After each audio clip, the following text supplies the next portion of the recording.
Very good morning, all of you. On behalf of the management, principal, vice principal, HOD of the department, and staff of the department, I welcome the gathering. Especially, I am happy to invite our alumni. We are Bharat. We are proud to have him here, who is a research staff at Plasma Modeling and Simulation Laboratory, Bharatiya University, Coimbatore, uh, who is going to give you a motivational talk.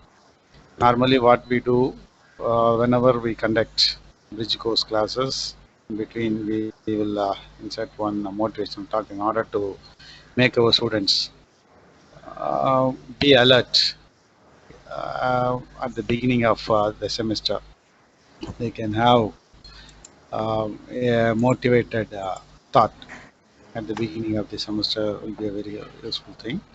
So, as usual, this motivational talk will also be very motivative to the students because the speaker is our own boy, our own guy, our own product. So we are proud of that.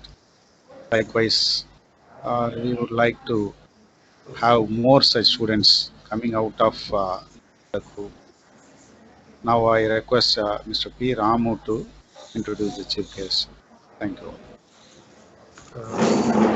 Thank you so much, sir. Good morning, everyone. Today we have a motivation talk, which is presented by Mr. Bharat. We are currently working in project fellow, that's a research staff member in plasma modeling and simulation laboratory, Department of Physics, Bharatiya University, Coimbatore. So having a huge experience and project knowledge in especially in DRDO and the ISRO projects. We got very experienced and then had a more knowledge in research areas, especially in laser technology. Mr. Bharat completed BE in Mechanical Engineering in Valliyamma Engineering College, that's our own college, and then he completed a MTech in Amida Vishwa Vidyaman, Coimbatore. I had a good background of laser technology research, and then he has published more than 5 papers in international journals and conferences. He got Best Paper Award in effect of laser beam welding, and he presented in various international conferences also. So I welcome you, Bharat. It's a very proud to introduce about you. So this is time for you. You can take care. Bharat.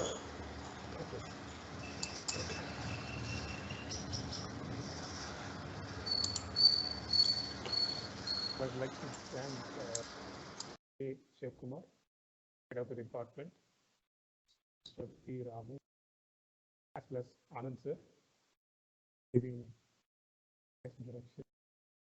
I didn't expect that. To be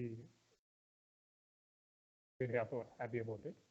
And I'd like to thank the management for giving me this discuss on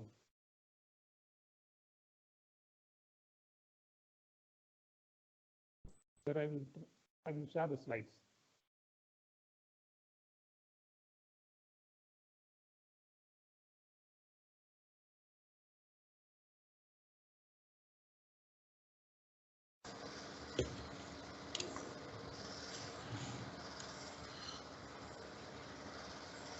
So is the slide visible? Yeah, it is visible, Bharat. So myself Bharat, and right now I'm working as a project fellow at Modeling and Simulation Laboratory, Department of Physics, Bharatiya University. And so in this discussion, I'd like to give a brief introduction to my academic and research profile and basic insights into the various projects that I have carried out in the future, previously, as well as the ongoing projects that I work on. And I will also I would like to discuss about some of the future research opportunities or the pathways that you can take it for a successful research career after a batch. So this is my academic and research profile. So when it comes to academics, I think my introduction about myself given by Sir Ramu sir has already has covered most of the things. So I would like to give a brief introduction to my research profile, so that would save some time.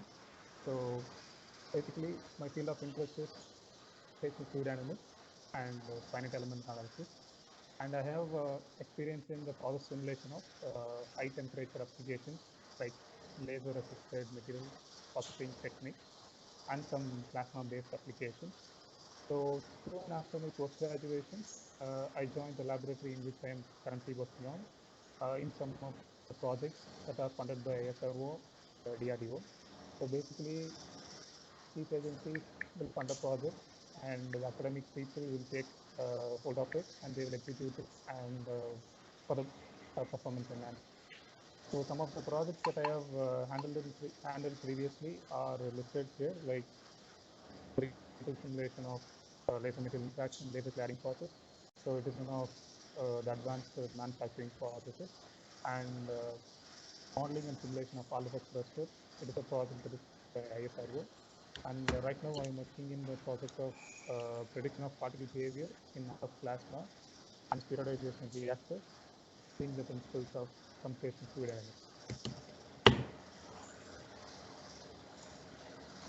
So before I go into the actual discussion, I would like to give, because since I'm going to discuss about some of the projects that I worked previously, all those projects involve numerical modeling and simulation. So I thought a basic introduction, a basic insight on that will help you understand a little more better.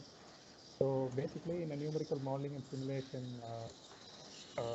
methodology, these are the steps that are involved. So first you take a system of interest, basically a flow problem. Sometimes it might be a multi-physics problem also, like fluid structure interaction. When you say a flow problem, you can assume like you have a pipe and you have water flowing through it. So anything that is going to flow, either it is a temperature, like heat, or like a fluid that is going to enter into the system and come out of it, so that you can define it as a flow problem. And suppose if the fluid is going to interact with the system, basically a mechanical system, then that comes under fluid structure interaction. So basically, you have a system of interest. So for that system of interest, you will develop a mathematical model. So when I say a mathematical model, it is nothing but some equations that is obtained from the first principles, like first law of thermodynamics, energy conservation law, so like that. So when you after developing a mathematical model, you choose appropriate iterative numerical method, such as FEM or FEM, like finite element method or volume method. Hopefully you will be learning those aspects in your third or fourth year of your curriculum. So, and finally, you obtain information about the variable of interest. For example, if you take a pipe flow, so if it is a horizontal pipe which is having a one inlet and one outlet, then most probably a hand calculation will help you. Suppose if you have a pipe that is similar to here, so if you have one inlet and you have two outlets, so and you want to know the difference between the flow rates that is coming out of each and every outlet, so you in that time hand calculation may not give you accurate results. So in those cases, I think you may use some softwares like ANSYS, Fluent, or COMSOL Multiphysics, where the mathematical model is already developed, and you have to just give your input parameters as an input and get those results back. So in this slide, I'd like to show some of the important results that I have obtained in the project titled Numerical Simulation of Laser Material Interaction Laser Cladding Process. So I have already mentioned laser material interaction laser cladding process is one of the advanced manufacturing technique, and so it is high temperature applications. So in order to know what is actually happening in the system, so when you heat a metal or when you heat a metal, like the object of variable, like different, not a definite shape, but it has some sinks. So in those cases, experimental techniques won't help you with high accuracy, or else like you may need some sophisticated instruments to analyze the actual process that is happening. Like suppose if a laser is going to interact with metal, automatically it will try to heat it. So if you want to know the maximum temperature that it has reached, then you need to have an infrared camera to analyze it. So, but when you develop a numerical model, so you can minimize the cost. Like you, instead of running a lots of experiment, because in order to optimize a particular process, you will be required to run a lot of experiments and then optimize those parameters. So, numerical model can help you reduce those costs. So basically, we try to simulate the laser surface hardening over an object with a variable sink that I have showed here. And so we try to, in order to obtain a constant surface temperature at the top so that you can have a uniform hardening. So we try to modulate the laser heat power source using a numerical model. And here you can see we have successfully modulated it. Like the red one shows the experimental laser power, and the black one shows the simulated laser power. Both are coming in good accordance.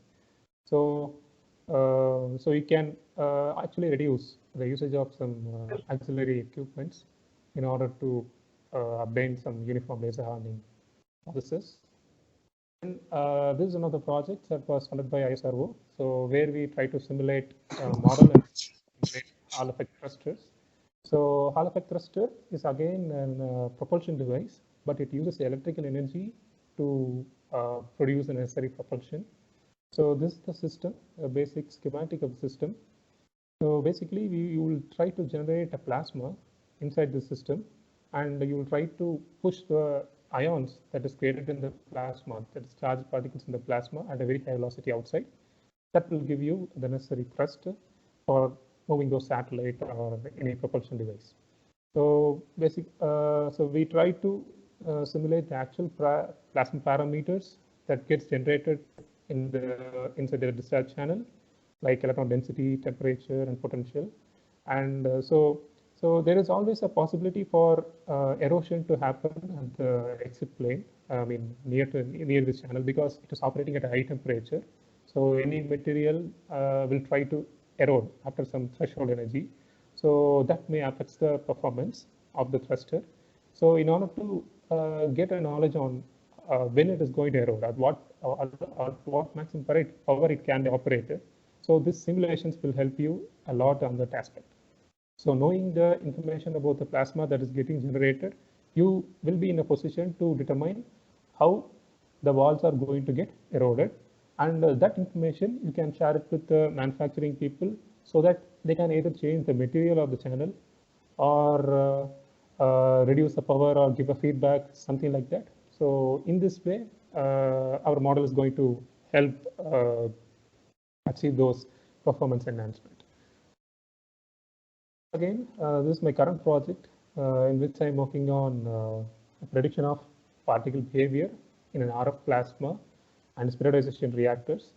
So basically, the RF plasma is very similar to induction heating. So with the help of induction heating, a plasma is generated. So we all say like plasma is nothing but it is the fourth state of matter. So you have solid, liquid, and gas. And finally, when you heat the gas, like when you heat a solid, you get a liquid. So when you heat a liquid, it vaporizes and then finally it gets into a gas phase. And when you heat the gas even further, it enters the plasma state. So sorry, I thought like I would give about this the previous slide itself. So you may take that into consideration here. So so basically, we try to simulate the plasma characteristics inside the RF plasma torch, particularly the temperature that is going to reach, that it is going to get attained, and as well as the velocity of the flow. So finally, we will use these two parameters and we will try to inject a particle, most probably a metal or a ceramic, and we will try to check how the material, how the particle is going to behave. Like if it is going to interact with the high temperature region, when the melting is going to take place, or when it is going to get vaporized. So in those cases, we will try to give some data, give necessary data to the agency. So basically, this actually helps in additive manufacturing technique, which is one of the area that is blooming in the recent time. So because when you go for additive manufacturing technique, like basically you will have a laser assisted additive manufacturing or plasma assisted additive manufacturing technique. Basically you heat a metal powder into 3D geometry that you are interested in, and you try to build it layer by layer. So only when the powder particles are spherical in shape, they have a lot of, the efficiency gets improved when the powder particles are very, are spherical in shape. So not assist those manufacturing processes. So one may need to know at what parameters spheroidization can be achieved properly. So in that cases, this simulation work will help a lot in that case. What is actually research and development in principle? So in the following slides, I would like to give information about some career pathways that you can most probably take it after a bachelor's. So before that, I would like to give some introduction into what is actually research and development and some basics of it. So R&D in any sectors, like either in academics or in industry, involves the 5 steps. So you need to understand the basics and fundamentals of your research field of interest to a lot, because that gives you enough knowledge to find the actual research gap. And then you conceptualize a new methodology. Either you conceptualize a new methodology or improve the current methodology. Like let's say that you have a bike, and suppose you have an opportunity to tune the engine for a better performance, then that might also be considered as a research, because you are understanding the engine mechanism in detail, and then you are trying to see what are the parameters, like if I'm going to inject more fuel, what is going to happen, and if I'm going to change the compression ratio, what is going to happen. So you are analyzing it, and then finally you are saying that, so if I change this compression ratio, or if I'm going to inject more fuel, or if I'm going to replace a conventional spark injector with an advanced one. So this idea is nothing but conceptualizing a new methodology or improving the current methodology. So once you do that, so you need to validate. So then you need to check. So you need to run your bike and check whether it has given you some improvement, either in the performance or say in the mileage. So you need to validate and check the developer technique. And finally, you need to commercialize. So this is the final step is crucial, because doing a research, and if it is not commercialized properly, then there will be a large gap in it. So for example, I have showed my final year BTech project as an example for you. So where we try to develop Kevlar fiber based reinforced helmets. So in order to do an R&D of safety helmet, so first you need to know what is the design of the helmet and what is the material that is in which it is made on. So your research gap or your major objective will be, let's say you want to increase the durability, but you want to reduce the cost even further. So I don't know whether it is possible, but if this is the case, then most probably what are the design parameters that you have? Like either you can change the design, actual design, you can improve thickness or something like that, but that will again increase the cost. So then what you have to do? So you have to go for an alternative material. So once you decide on this, and once you make a prototype and check those developer techniques, then that will be a research. That will be a part of a research. Then, so once the prototype is designed, then you have to make sure that it adheres to the safety standards. Like for example, the Indian standard code was 2925/1994 is for the safety helmet of industry. All the safety procedures that standards that industry safety helmet should pass. So this is actually research and development in principle. So after your bachelor's, so in order to set up a research career, so you have two ways. Like either you can take an advanced, you can either go for an advanced study, or you can go for an employment. So once you complete a bachelor's, let's say that if you're interested in taking advanced studies, most probably you will be going for a master's. So when you choose a master's, be sure that you take your research field of interest. Okay. So because you have more specialization, like which we'll be discussing it in later. So you will take a master's, then followed by you can take a doctoral research and postdoctoral, and either you can come into academics or you can join any research laboratories, either local or international.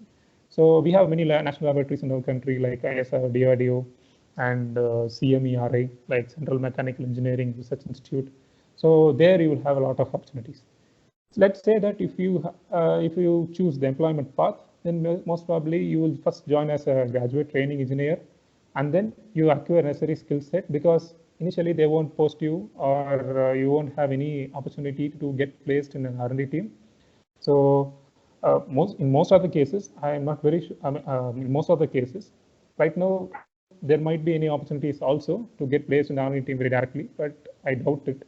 So initially, as I mentioned, you get placed as a graduate engineering trainee, and then you can acquire your necessary skill sets, and then you can join an R&D team. So even after completing your master's and doctoral, you can join an R&D team. Nowadays, many startups are coming up, and they are interested in doctoral candidates because they have a lot of experience on the research, like how to conduct research, and so this gives you an overall picture of how you can take your career further after your bachelor's. So let's say that you are going to take or you're going to do an advanced studies. So I'm going to discuss both on the national and international level. Since I'm into that process, so I'd like to give more detail on that. So let's say that if you are interested in doing a post-graduation study, then you have to secure a good GATE score. So you all know that GATE is nothing but Graduate Aptitude Test in Engineering, and so most probably you try to score above 70%. Even if you score above 60%, it is sufficient for an MTech admission. But in order to get into some central government funded universities like IITs and NITs, you may require a good score. Securing a good GATE score will give you a lot of credit because all the PSUs that is present in our country, they consider GATE as an extra credit. And of course, if you're going to do in some deemed university or post-graduation, if you have a GATE score, then most probably you will get an MHRD stipend. So you need not spend more money on paying fees. So in order to get a good GATE score, I would suggest you to start preparing it from the second year of undergraduation, because most probably the entire curriculum that we study is going to come in GATE exam. So, but more on the practical and problematic aspect. So if you start preparing from the second year, you can give an attempt in the first attempt in the third year, and you can be very sure, like you can be more probable to crack it in the next year, which is actually required for you. So when you complete your undergraduation, and if you have a good GATE score, so first thing is like it can help you do your post graduation in some central government funded institutes, and as well as if you have a like above 75 percentile, then you have more chances for getting selected in PSUs where they recognize your GATE score as an advantage. So there are many specializations if you are going to do your post graduation, like starting from engineering design, thermal engineering, CAD/CAM, automatic engineering, etc. So nowadays you have some even more specific specializations. So you can choose towards field of specialization. So finally, if you are going to do a post graduation, and it will be very advisable to carry out your final year thesis work as an intern, like because industry collaborative work will give you a huge credit. Even in your BTech, if you are able to go for intern, and if you are going to have a collaborative work, then it will be a huge advantage for you. So let's say that now you are going to extend after completing your post graduation, if you are planning to do your PhD studies. So there are two ways that you can do it. So it is like either you can register at a university as a full-time or part-time PhD student. So once most of the universities will have an interview, will have a written test and an interview. And as I mentioned, some of the central government funded universities like IITs, NITs, they will have this kind of process. So you will have a written test, and then you will have an interview. So once you clear that, you will be choosing your professor under whom you are going to carry your PhD. So when you are entitled as a PhD student in NITs and IITs, you will be provided a stipend for the entire 4 years, or maybe like 3 to 4 years of your PhD studies. So one of the important fellowships that we need to focus here is the Prime Minister's Research Fellowship. So more information about this research fellowship, you can find it on the online, like in the website, SCRB website. So basically, when you join a doctorate, and after 1 year of your doctoral study, you can apply for this fellowship. So this fellowship is going to give you a huge monetary benefit. And in addition to that, it will give you industry collaboration, because basically in this fellowship, you will have both academic people and industry people coming in together, and you will collaborate with, and you will be there as a student that is going to carry out the research work. So you will have a lot of exposure. So let us say that you take the second option. So like myself. So I am working under a project. So I am trying to convert the project work into a prospective my PhD research work. So in those cases, so it is not necessary that in certain cases it is not necessary that you need to have your post graduation. Even after your undergraduation, and if you have a good GATE score, there will be most possibility that you get selected in these projects. So once you selected in these projects, so there will be stipend coming for you, and also another one advantage is that you have an opportunity to work with some of the national laboratories like DRDO, ISRO, BARC, IGCAR, ARCI, CSIR, CEM, So they will be providing you the fellowship, and not for the fellowship. So you will be entitled to work with some cutting edge technologies. So if the work is capable of converting it into a PhD, then it is more advantageous for you. Sometimes they will allow the same work to be published as a PhD work. Sometimes you'll be in a position to alter something because of the confidentiality of those research work. So if you choose the option 2, so these are the labs that can offer you the fellowship. So where you can work in the lab and then convert the work that you carry out in the lab as a PhD in collaboration with some academic institutes. So each and every institute will have an MOU with certain academic institutes. So in those institutes, you can carry out your PhD work. So coming to the international level. So if you are planning to make your studies, higher studies abroad, let's say that you're going to do either a MS or you're going to do a PhD. So these are some of the important points that you should be these are some of the important points that you need to take care. So GRE, so it is mostly for the MS, and it is usually preferred in US and Canadian universities. And so when you go to universities abroad, so you need to show your English language proficiency. So in those cases, TOEFL and IELTS score will help you. So when you do your MS and PhD, so most of us will have a doubt how we are going to spend a huge amount for it. Like if you're worrying about that, so there are some certain universities which will offer you waiver on tuition fee, and they will also provide some living stipend in order to carry out your MS and PhD. So you may look into it, you may look into some universities like that, and try to approach a professor, and then you can ask, you can show your research interest, letter of interest. You can send your CV, and you can discuss about your thesis work that you have carried out in the bachelor's, and so on. So if the professor is satisfied with the work that you have carried out, and if he is going to find the apt research interest that is in you, then most probably you will have waiver. So in those cases, there are some international scholarship programs where you can apply it directly.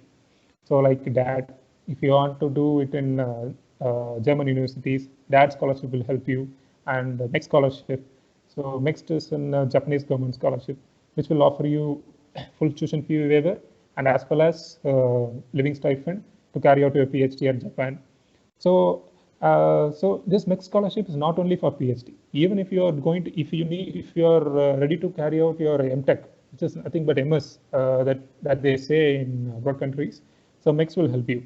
So almost like you will have a stipend of about 1 lakh in Indian rupee, and they will have your tuition fee will be fully waived. Like you need not pay a single money for your tuition fee. And some of the other scholarships like Fulbright scholarships, etc.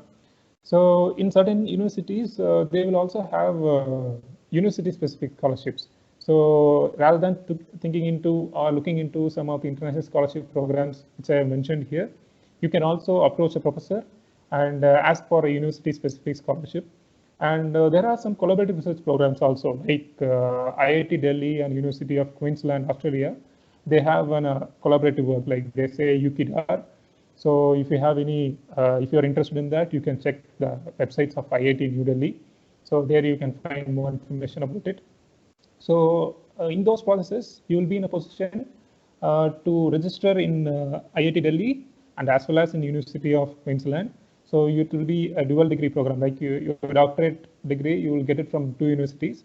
So if you register under, if you primarily register under IIT Delhi, so you will work for the first year in IIT Delhi. Then you go to University of Queensland, for example, University of Queensland, and carry out your research works, and then you can come back, carry out the rest of the research work, and get your degree. So this is like collaborative work. So student exchange programs. So as I mentioned in the previous slide, so if you are looking for MS or PhD or postdoctoral studies, like most probably, so you need to look into the professors and the respective universities. So before looking into the professors, you must be very sure of what is actually your research field of interest. So because that can help you scrutinize a lot of professors working on, in different fields. So when you choose your research field of interest, the number of professors may come closer, like some 100 or 150. So don't hesitate to send a mail to everyone. So please send a mail to everyone. So when you send a mail, so send your CV, scorecards, like which I'm meaning here is the GRE scorecard if you have cleared, and the IELTS or TOEFL scorecards, and give a strong research interest, like letter of interest, because you're not going to interact with the person, or with the professor in person. So all the thing that you can do is to mail him. So make yourself prepare a better research interest.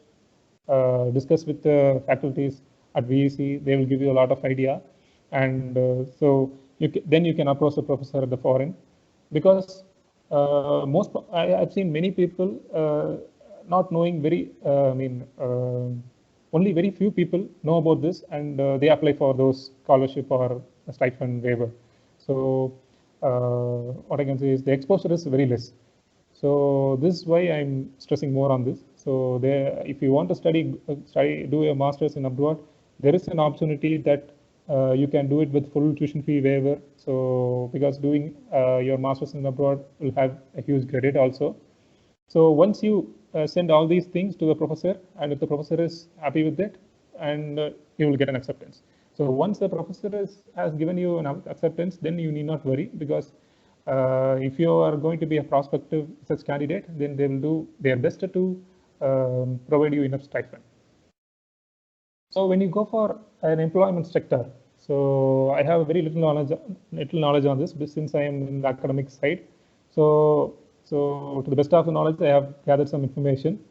So if any suggestions are there, that is more welcome. So basically, as I mentioned earlier, so you join as a graduate engineering trainee, acquire necessary skill sets, then you can get yourself promoted or placed in PSUs, OEMs, and R&D units. So some of the research, when you say an R&D in industry sector, so basically involves reverse engineering, sometimes, most of the times performance enhancement, and even in industry sector, you will at least at a particular point of time, you will have a company collaboration, because not all the things can be done in the industry. So you may need some assistance with academic people also. So overall, so right now we are in Industry 4.0. So it has improved a lot. So where it is like we use smart factory, autonomous system, IoT, Internet of Things, and machine learning. So I would suggest, so if you are a student in second year or third year, try to develop computer usage skills, because that is going to help you a lot. And the industry is getting evolved. I mean, it is under evolution. So I hope you understand that. So in addition to that, it is more suggested to learn a modeling analysis software like AutoCAD, SolidWorks, CATIA, ANSYS Fluent, ANSYS also, and Console Multiphysics. So all these softwares, if you have a skill on, like if you have a technical skill, like if you are saying that I have a proficiency in these softwares, that will be an added advantage for you to get even placed very quickly, because the employment opportunities that we have right now is very scarce. So they will be looking for a right candidate, so with the right skill set. So if you try to develop it right from your third year or fourth, I mean second year or third year, then it will be useful for you. So some of the job opportunities in research, research career, like some of job titles that you will be entitled into if you are into a research career, or JRFs and SRFs. It is nothing but fellowships that they provide at the national laboratories, and research associates, scientific officers, scientist positions. All these positions will give you a huge pay. I have not mentioned it here, but you will have a lot of emoluments, so that can even motivate you.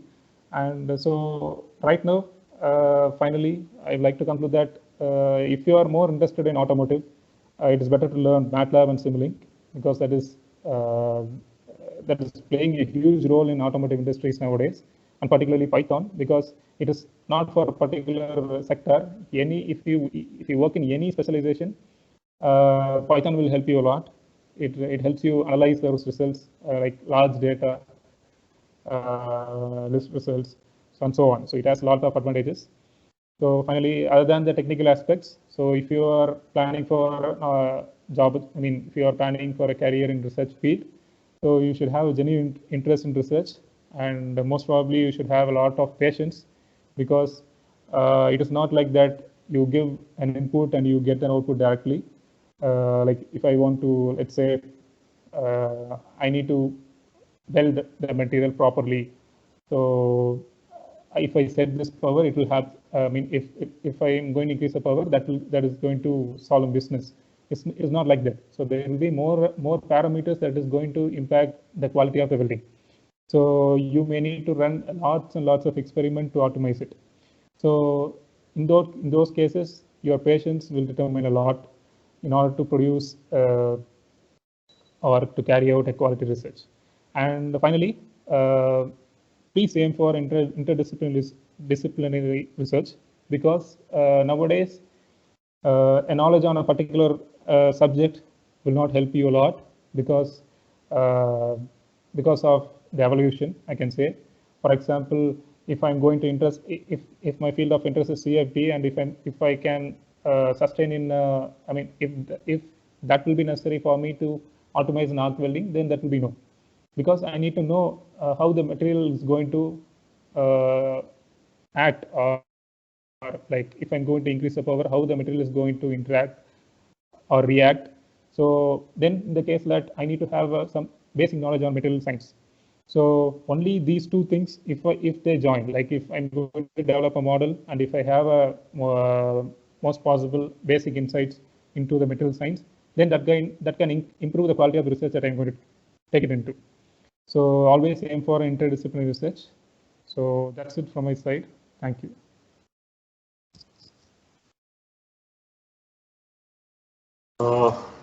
Thank you, Bharat. Share the wonderful experience with us.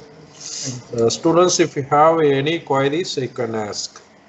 So he's one of our students, let's say a senior alumni also. If you have any doubts in higher studies, how to enter into the research